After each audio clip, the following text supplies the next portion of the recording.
यदि आपने इस गंदे लोक में भी कुछ भौतिक और सुख प्राप्त करना है तो भी परमात्मा कबीर जी की शरण में आकर आपको यहाँ का वो सुख भी मिलेगा, आपका परिवार भी सुरक्षित रहेगा।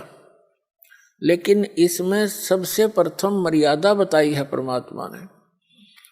कबीर साहब ने कहा कि जब तक हंसा हमरी आना और काल लगे नहीं तेरा बाना, पग पग पर यूं तक तक मारे काल अचानक बाणा। अचानक तीर मार देता है कोई भी कारण बना करके, ये मृत्यु कर देता है।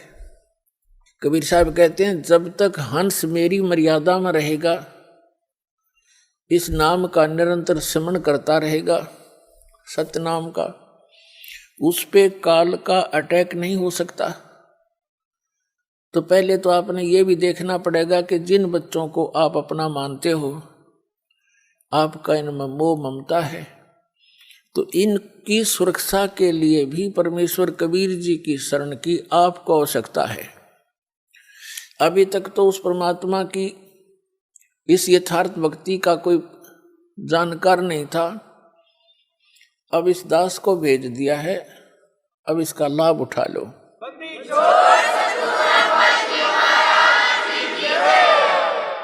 और फिर आप भी सतलोक जाओगे, आपका परिवार भी सतलोक जाएगा। आप पहले चले जाओगे, ये बाद में भक्ति करके आ जाएंगे। जैसे आपका यहाँ जुगाड़ जुड़ गया, ऐसे ही वहाँ जुड़ जाएगा सतलोक में, ऐसे ही परिवार हो जाएगा।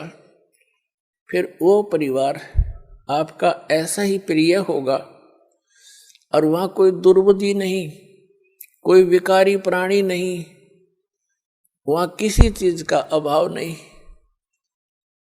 और सब सुविधाएं, सब सुख आपको उपलब्ध होंगे। आपको जो यहाँ आप सुविधाएं खोज रहे हो, ये सारी सुविधाएं आपको सतलोक में प्राप्त होंगी और वो सदा रहेंगी। तो उसके लिए आपने थोड़ी सी हिम्मत, प्रयत्न, संघर्ष सब करना पड़ेगा। जैसे हम जिस समाज में रह रहे हैं वो इस तत्व ज्ञान से अपरिचित है। ऐसा जानो जैसे आप विद्यार्थी हैं, वो विद्यार्थी नहीं है। तो विद्यार्थी के लिए जो भी कार्य टीचर बताते हैं और विद्यार्थी उनको ठीक रेगुलर उनको कर रहे हैं, तो वो बच्चे सफल हो जाते हैं। तो जैसे आप जी विद्यार्थी, यदि विद्यार्थी और पाड़ी ग्वालों को देखकर उन ग्वालों के पास घूमने लग जाए, उन्हीं के साथ सारा दिन धक्के खावे, तो विद्या से वंचित रह जाएगा। तो कहने का भाव ये है, जो भक्ति नहीं कर रहे, परमात्मा की साधना नहीं करते, वो विद्यार्थी नहीं है। उनका अनुसरण करना आपके लिए हानिकारक होगा। इसलिए सामाजिक परंपराओं से आपने उल्टा हटना है, पीछे हटना है, और जो परमात्मा की मर्यादा भंग हो जिस भी कारण से, क्रिया से, उसको नहीं करना है। अब जैसे विद्यार्थी अपनी मेहनत करके, दिन रात पढ़ाई करके और सफल हो जाते हैं, उनको विद्यालय में किए हुए उस प्रयत्न स्टडी का प्रतिफल फील्ड में मिलता है। जैसे किसी ने अध्यापक की ट्रेनिंग की है, तो वो विद्यालय में नहीं, अध्यापक की सुविधा उसको बाहर फील्ड में मिलेगी, अन्य स्कूलों में अध्यापक लग जाएगा। किसी ने डॉक्टर की ट्रेनिंग की है, किसी ने इंजीनियरिंग की है या कोई अन्य पढ़ाई पढ़ी है, तो उसका किया हुआ विद्यालय से बाहर मिलता है। इसी प्रकार आप जी जिनको मानव शरीर प्राप्त है, वो प्राणी विद्यार्थी हैं। इनकी पोशाक भिन्न है अन्य प्राणियों से। तो इसकी ये मोटी पहचान है कि जिनको मनुष्य जीवन प्राप्त है उनको परमात्मा पाने वाले विद्यालय के अंदर प्रवेश प्राप्त हो चुका है और उनको सब सुविधाएं प्राप्त करा दी हैं घर वालों ने, तो ये समझ लो।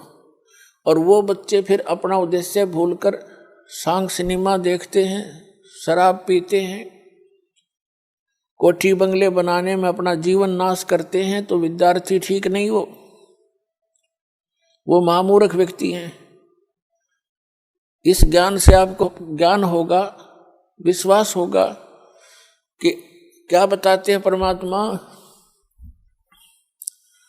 सर्व सोने की लंका होती व रावण से रणधीरम, एक पलक में राज बिराजी जम के पड़े जंजीरम, मन तू सुख के सागर बसरे भाई और न ऐसा यश रे। अब यहाँ की जो झूठी महिमा यश प्राप्त करने के चक्कर में इसे अनमोल जीवन को हम बर्बाद कर जाया करते थे।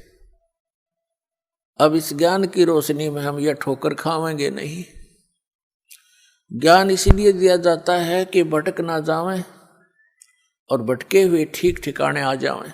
तो क्या बताते हैं कि सर्व सोने की लंका थी,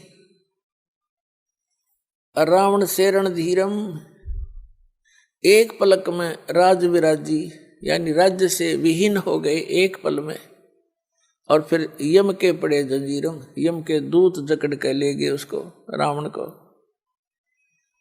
परमात्मा कहते हैं आप जी यहाँ परमात्मा की इच्छा छोड़कर सतलोक जाने की इच्छा के अतिरिक्त अन्य जो भी इच्छाएं पाले बैठे हो, आपके लिए बड़ी भयंकर है ये। आप बालक हो, परमात्मा कितनी बार आए हैं, असंख्यों बार यहाँ आ लिए अपने प्यारे बच्चों को इस कष्ट से निकालने के लिए, लेकिन काल भगवान ने, यहाँ के स्वामी ने हमारे को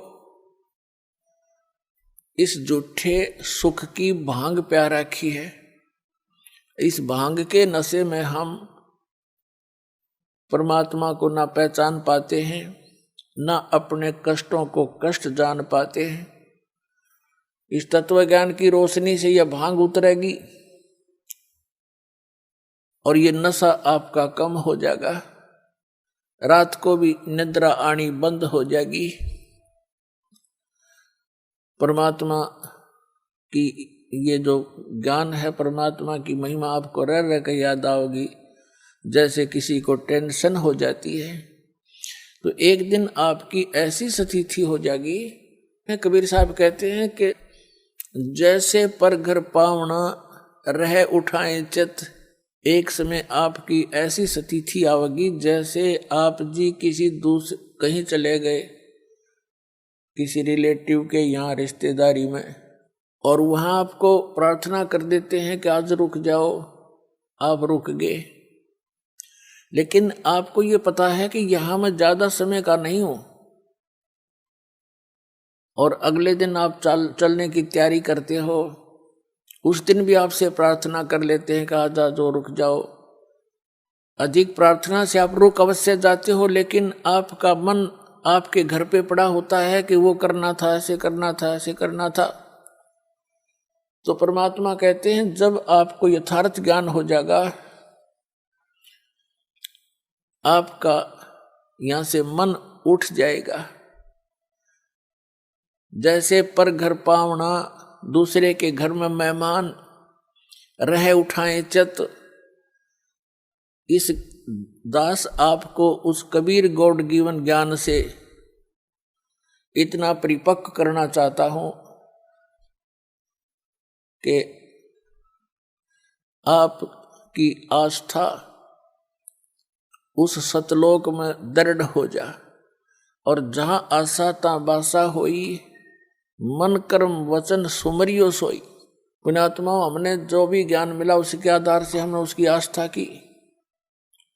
अभी तक हमने श्री राम, श्री कृष्ण, श्री विष्णु भगवान, श्री शंकर भगवान, दुर्गा माता, तीर्थ व्रतों का ज्ञान हुआ तो हमारी उनमें आस्था हुई, उसी आस्था के आधार से हम यहाँ भटकते रहे।